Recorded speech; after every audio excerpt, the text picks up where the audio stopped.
Hi, Trinity families, friends. Day 9, the 9th of December, isn't it? And we're ready to start another chapter. Yesterday I showed you what the picture was. And the Pied Piper could be. He's got people behind him. Could those be the children? Could that be mice or rats that he's getting rid of? I have no idea, but I thought about it last night.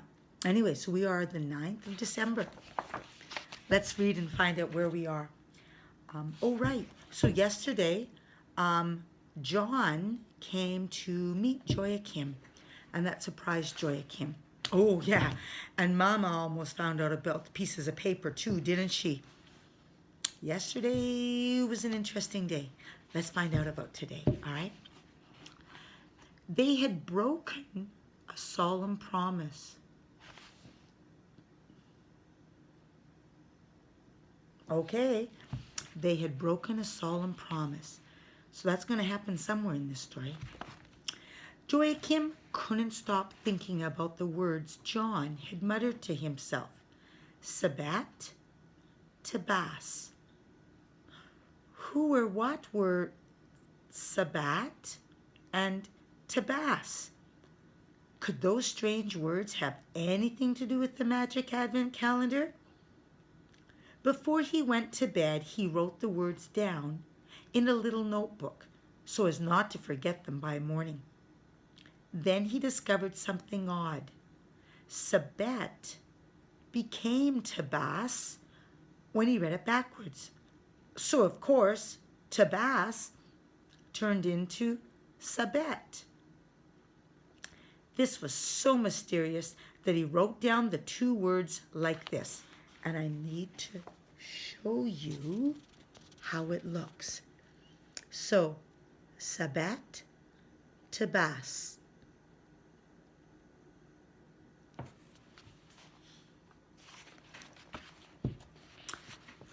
Perhaps one day the magic words would help him to understand more about the old Advent calendar.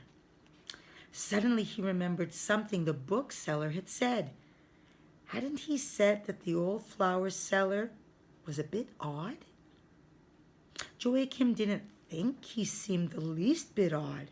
Of course, it was unusual to pour water over people's heads, but it was just the sort of thing that Joachim might suddenly decide to do himself. As soon as Joachim woke up on the 9th of December, he sprang up in bed and hurried to open the Advent calendar. It was a picture of a man playing a pipe. After the man came a long procession of children, big and small. Maybe we guessed right. Joachim looked at it for a long time before he picked up the piece of paper that had fallen out of the calendar. He made himself comfortable and read what was on the paper. The 5th sheep. Okay, I didn't get that from the picture. No, I didn't get that from the picture, so got to keep going. Got to figure out what's going on. It was the year 1378 after Christ. 3 godly sheep and a lamb with a bell stormed into the Hanseatic city of Hamburg. Behind the little flock ran 2 shepherds. An elegantly dressed black king followed the shepherds. Behind the black man, a little girl was running as fast as her short legs would carry her. After the girl, an angel hovered above the ground. It was Sunday, and early in the morning.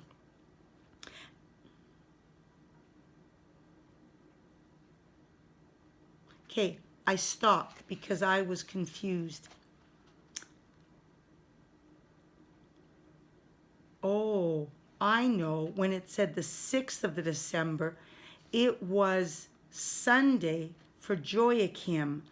But in the story, we really don't know what the days are. But this particular story is taking place on a Sunday. Okay. All right. I can accept that. See, when I'm teaching, I work those details out with the kids. And so I just stopped and I went, I wonder. That didn't make sense.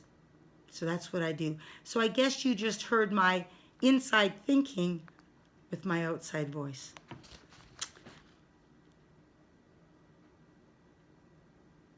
It was Sunday and early in the morning. A few people were about in the streets on their way to morning mass in the old Jacob church. As soon as they caught sight of the procession of pilgrims, they gestured with their arms. Some of them shaded their eyes, and one of them explained, "Glory, praise be to God." Something similar had happened in the town of Hanover a few years earlier. It was 1351, immediately after the fearful plague that had cost so many human lives, not only in Germany, but in the whole of Europe. It was a Monday, and the market stalls on the great market square were about to open. Peasants in their worn homespun clothes and market women in rough skirts had begun setting out their wares. All of them had lost some of their dear ones. It was just before dawn of a new day. It was then that a little flock of sheep suddenly sprang into the market. One of the sheep had overturned a table of vegetables. After the sheep, there came a strange company. There were a couple of shepherds and a man in exotic clothes, black-skinned like an African. The black man was followed by a white-clad figure with wings on its back. Right at the end, there appeared to be a little girl. She stumbled over the shaft of a cart full of cabbages and lay there after the rest of the godly company had left the market. Elizabeth wept bitterly when she saw the angel ethereal and all the others disappearing. It was the second time on this long journey south that she had fallen and hurt herself. Now she had lost the procession of pilgrims and was surrounded by people she didn't even know. Not only was she in a foreign country, she was in a foreign century too. The people in the market were terrified by what they had seen. They crowded around Elizabeth, and a man poked her with his foot as if he was afraid to touch her. He wrinkled his nose and grunted horribly. But soon an old woman put Elizabeth on her feet and tried to comfort her. She spoke a language Elizabeth didn't understand. I'm going to Bethlehem, said Elizabeth, and the market woman replied, Hamelin? Hamelin? No, sobbed Elizabeth. To Bethlehem, to Bethlehem. Those were her words. The next moment, one of the angels of the Lord appeared in an arc of light above the marketplace. Elizabeth stretched out her arms towards the angel and cried, Ethereal, ethereal. The people in the market threw themselves to the ground, but the angel lifted Elizabeth up in the air, flew over the spire of the new market church, and was gone.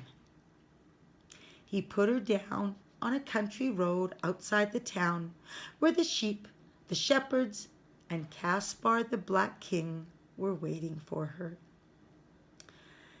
Isn't that just what I was saying? Chuckled Joshua. When one of the lambs is lost, the shepherd must leave his flock and find the lamb that has wandered away.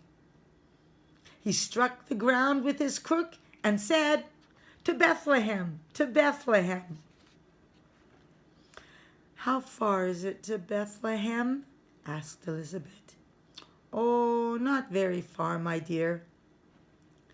After a while, they came to a town on the bank of another river. "This is Hamlin," said Ephriel. "The river is called the Weser, and the year is 1304 after Jesus' birth. A few years ago, a dreadful misfortune occurred in this town. Well, in a way, they only had themselves to blame. You see, they had broken a solemn promise, and that's something one should never do." "What happened?" asked Elizabeth. The town had been plagued by rats for a very long time. But then a rat catcher arrived in town. He played on a magic pipe, and the sound of the pipe made all the rats follow him. The piper led the rats to the river, where they were all drowned. But wasn't that a good thing? Elizabeth asked. "Oh, yes, of course. But the people in the town had promised the man a big reward if he could save them from the plague of rats. When he had rid them of the rats, they refused to pay what they owed." "What did the rat catcher do to them?" "Well, he began to play his magic pipe again, and this time all the children in the town were bewitched by the music of the pipe, and they followed him. They disappeared inside a huge mountain with the piper, and were never seen again." Elizabeth realized that maybe the woman in the market at Hanover had thought she was one of the children who had been lured into the mountain by the rat catcher from Hamelin. They were about to hurry on through Europe and even further back into history when a sheep came running towards them along the road and joined the others. Now the flock numbered 5 sheep. Joshua struck the ground with his crook and said, "To Bethlehem, to Bethlehem." Joachim found the key to his box and hid the little piece of paper along with all the other pieces of paper. When his mother came in a little later, he was sitting looking at the picture in the Advent calendar. Mama leaned over. "Well, look at that. A piper." "He's a rat catcher," said Joachim. "They wouldn't give him his reward for taking all the rats away from Hamelin, so he took all the children away with him instead. The people in the town had broken a solemn promise, and that's something one should never do." Then his father came in as well. "What's that you're telling us?" he asked. Joachim realized that he'd forgotten again and babbled about what he had read on the piece of paper. I'm just making it up," he said. "It's only something I'm inventing." "No, it isn't, Joachim," said Papa firmly. "You were talking about the Pied Piper of Hamelin. That's an old story from Germany. Who told you about that?" What could he say? He had to hit on something clever. "Ingvild," he said. She was his teacher.